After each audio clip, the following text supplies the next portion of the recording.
Bonjour à tous. Aujourd'hui, j'ai le plaisir d'accueillir Raphaël Simon. Bonjour. Bonjour Marie-Leila. Merci d'être avec nous à la veille de la fête des mères. Raphaël Simon, vous êtes maman de 3 enfants, rédactrice en chef du magazine hebdomadaire Famille chrétienne, auteur de plusieurs livres, dont Imparfaite et débordée, chronique d'une maman d'aujourd'hui.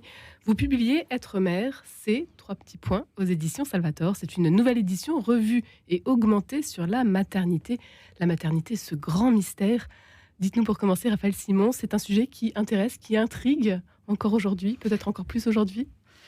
Oui, d'autant que voilà, on trouve facilement des guides à la parentalité, hein, beaucoup de conseils, d'injonctions, pour savoir comment faire, etc. Mais je trouvais qu'il manquait un petit peu cette relecture de la maternité et qui permet simplement de mettre des mots sur ce que beaucoup d'entre nous ont vécu et de pouvoir le relire avec une sorte de ligne directrice qui est d'essayer de toucher à ce mystère, hein, puisque c'est vraiment, c'est à la fois extrêmement banal et en même temps un appel à quelque chose de très grand finalement qui nous dépasse. Et voilà, j'ai voulu aussi rejoindre peut-être les jeunes mamans qui ne savent pas très bien ce qui va leur arriver ou ce à quoi s'attendre. Et en partant aussi, en me disant, bah, finalement, voilà ce qui m'a fait du bien et je voudrais le partager aussi à celles qui peut-être ne savent pas. Alors, il faut aussi dire ce qui est plus difficile. Et dans cette édition revue et augmentée, comme vous avez dit, j'ai essayé de prendre en compte un petit peu plus justement ce qui était peut-être plus difficile pour être vraiment à la fois réaliste tout en étant positive et bienveillante. Vous rendez finalement hommage à la maternité et aux mille et une façons d'être mère aujourd'hui. Oui, donc c'est des courts chapitres avec des verbes, hein, tout simplement. Être mère, c'est nourrir, c'est mettre au monde, c'est répondre à un appel, c'est savoir confier son enfant, c'est s'inquiéter, c'est résister, c'est pleurer aussi. Enfin, voilà, tout ce qui peut faire notre quotidien de mère de famille avec comme un tableau un peu impressionniste avec des petites touches. Voilà, je prétends pas tout dire non plus. Être mère, c'est être là. C'est le premier chapitre de votre livre, Être mère, 3 petits points. Être mère, c'est 3 petits points. Être mère, c'est tenter de vivre au présent, c'est être présente à ce qui est, c'est privilégier l'être sur l'avoir, les personnes sur les idées ou sur les actes. Être là, c'est vivre à la croisée du temps et de l'espace, l'ici et maintenant. C'est pas évident d'être là, toujours. Non, mais effectivement, je crois que c'est vraiment être présent, bon, bien sûr, donner la vie, être présent à son enfant, puisque c'est dans la petite enfance que se tissent ces liens très profonds et pour la vie. Et donc, je pense qu'il y a vraiment une attention particulière à ce temps, voilà, qui est au tout début de la vie, qui est ce temps propice à ces liens très profonds entre la mère et l'enfant. On ne naît pas mère, on ne le devient. Vous êtes d'accord avec ça ou pas? Oui, bien sûr, enfin oui, disons que c'est naturel d'être mère et en même temps c'est difficile et donc c'est aussi un apprentissage de chaque jour évidemment.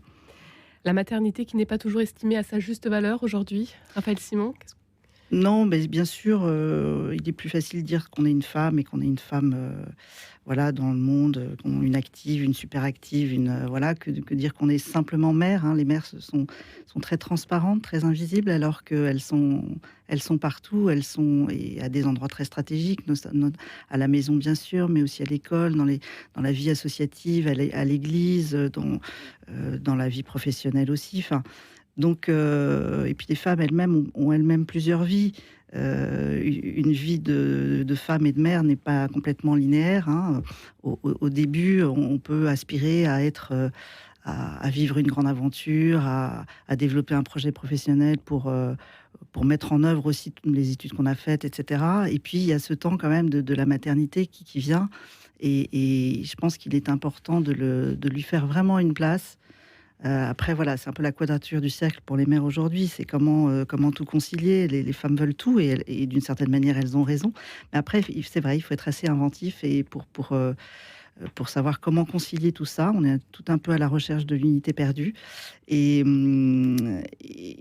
non seulement concilier, mais aussi parfois, voilà, prioriser, faire des choix. Être mère, c'est être un peu caméléon. C'est un de vos chapitres également, Raphaël Simon. Donc être maître, vous le disiez, c'est ne pas s'oublier. Quel conseil aujourd'hui peut-être aimeriez-vous donner aux futures mères ou aux jeunes mères afin de justement préserver leur vie intérieure? Alors je crois il y a des peurs aussi, il y a des inquiétudes, non seulement de jeunes filles, voilà, qui sont pas encore mères et puis, de jeunes mères. Peur de pas savoir faire, peur que cet enfant vous dévore et prenne, tout votre temps. C'est vrai qu'il faut renoncer à une certaine liberté, mais voilà, ça n'a qu'un temps, j'allais dire, enfin et c'est bon aussi de se donner parce que c'est en se donnant qu'on est soi-même donc voilà, faire attention à ses peurs et vraiment retrouver la confiance, confiance en soi, confiance en l'avenir, confiance dans les autres. Préserver sa vie intérieure, vous l'avez dit, c'est extrêmement important. Les femmes ont développé une sorte d'hyper-adaptation et c'est parfois au détriment de leurs propres ressources, leurs propres désirs. Et voilà, je crois qu'il faut, là, pour le coup, c'est parfois un combat. Il faut garder du temps pour soi. Comment Pour, vous avez fait, vous quel conseil peut-être alors, peut-être, un temps, ça peut être un temps de silence, un temps de prière. Un temps pour de la créativité, pour de la beauté. Moi, ce qui me ressource, c'est de lire, d'écrire, c'est lire de la poésie notamment. Pourquoi pas dessiner, aller se promener, s'émerveiller de la création et de la nature. Ça me ressource beaucoup. Mais il y en a d'autres, ce sera faire du sport, ce sera voilà. Et puis donc sa vie intérieure, mais aussi de rester relié aux autres. Je crois que la dimension sociale est très importante, garder ses amitiés féminines notamment, voilà, prendre un café régulièrement, aller marcher, aller parler, se parler. Je crois que c'est très, très important.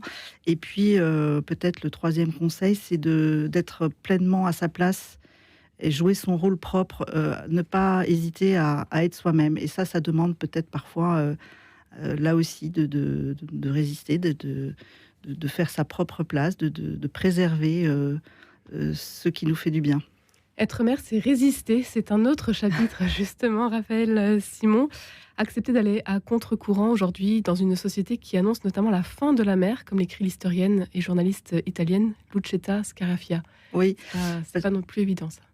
Non, parce on se juge beaucoup, on se compare, alors un tel a tant d'enfants et on se met un petit peu des étiquettes et dans des cases et je crois qu'il faut vraiment se libérer de ça. Il faut se libérer de la pression sociale, c'est peut-être ce qu'il y a de difficile, mais justement le fait de préserver sa vie intérieure et de garder une certaine liberté intérieure et liberté à être soi-même va permettre justement de prendre sa place et comment dire, de moins écouter ces injonctions et ces conseils et ces pressions qui viennent d'un peu partout. Concernant, oui, la fin de la mère, ça c'est cette italienne féministe convertie, qui est Lucetta Scarafia, qui parle du fait que, effectivement, le fait de pouvoir engendrer est extrêmement convoité, notamment même par les hommes, et on voit bien. Et on essaye là aussi, de couper cette espèce d'élan naturel et qui est inscrit vraiment dans le corps de la femme, de pouvoir engendrer et de pouvoir garder ce lien indéfectible entre la mère et l'enfant. C'est avec tout ce qu'on connaît, les mères porteuses, etc. Et c'est effectivement, c'est très inquiétant. Vous dédicacez votre livre à toutes les mères, mais aussi à toutes les femmes qui, d'une manière ou d'une autre, donnent la vie. C'est important. Oui, je crois que c'est toujours cette confiance en la vie qui fait qu'on peut la donner, qui fait qu'on peut la transmettre. Et cette capacité aussi à préserver sa vie intérieure et à être soi-même et à être libre finalement, qui permet aussi de libérer les autres. Je crois qu'il y a mille manières d'être mère. Et effectivement, le sujet, c'est quand même la maternité au sens propre. Mais moi, je suis très frappée aussi de regarder dans les monastères de femmes, la mère, voilà, on dit bien ma mère, la mère supérieure. Donc il y a vraiment une maternité spirituelle qui peut s'exercer aussi. Être mère, c'est agir pour la paix. C'est votre 47e chapitre de ce livre. Être mère, c'est paru aux éditions Salvator, Raphaël Simon. Un chapitre dans lequel vous racontez une belle histoire, celle entre deux mamans de régions difficiles, une mère israélienne et puis une mère palestinienne, qui ont toutes les deux perdu un fils dans ce conflit qui perdure encore aujourd'hui. Oui, qui disent que nos larmes ont la même couleur. Je remarque que les femmes sont souvent un peu en première ligne comme pour agir pour la paix. Elles ont vraiment cette aspiration au cœur. Et oui, c'est tout à fait bouleversant. Et je pense que c'est une ligne de crête, une voie à poursuivre. Une voie à poursuivre aujourd'hui. Donc, être mère, c'est 3 petits points. Faites de nombreuses actions. Raphaël Simon, s'il fallait en mettre d'autres en avant, d'autres témoignages peut-être, vous en tant que maman, peut-être aussi le regard sur votre maternité aujourd'hui que vous portez. Alors, Pour terminer, et puis ce que vous aimeriez transmettre aussi à travers cet ouvrage aux jeunes mamans, aux futures mamans. comme je le disais, vraiment, c'est cette notion de confiance, de pas avoir peur je crois qu'aujourd'hui, on est quand même dans une société hyper individualiste et donc on La natalité est en baisse quand même. La natalité est en baisse. Je crois qu'il y a 15 000 enfants voilà, qui ne sont pas nés en avril 2023, contrairement au mois d'avril 2022. Il y a toutes ces maternités qui sont de proximité, qui sont en passe de fermer. Tout ça sont des signes quand même inquiétants pour la maternité. Je crois il faut vraiment prendre soin des mamans. C'est grâce à elles que l'humanité perdure. Et voilà, il faut confiance en l'avenir. C'est vraiment un maître mot pour moi. Un grand merci, Raphaël Simon, d'avoir été avec nous aujourd'hui. Votre ouvrage Être mère, c'est 3 petits points retrouvés aux éditions Salvator. Un grand merci à vous d'être venus ce matin. Un grand merci à toutes nos mamans que nous saluons bien évidemment à la veille de la fête des mères.